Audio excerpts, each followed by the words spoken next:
Трет ден семејството Стефанови од Радовиш спие раздвоено по роднини. Пожарот кој избумна на вториот кат го уништи и првиот.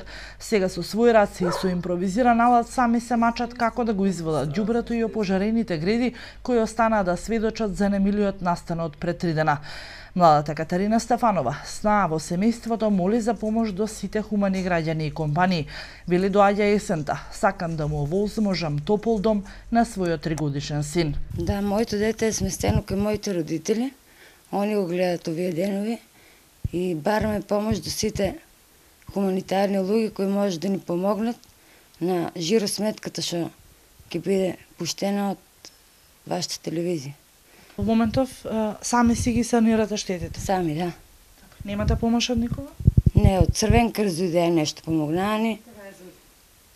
Градоначалникот сега нешто кажа, први има веќе со него и това. Стефанови секојдневно бараат помош од државните институции, но и приватните компании низ Радовиш.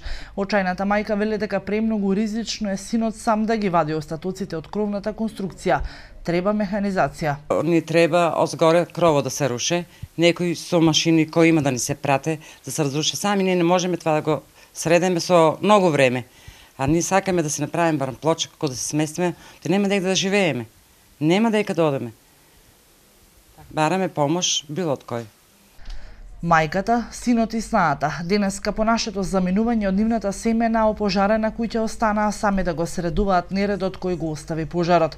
Се надеваат дека на нивната трансакцијска сметка ќе пристигнат средства од хумани граѓани и компании кои ќе овозможат санирање на штетата, но и наскоро топол дом за сите.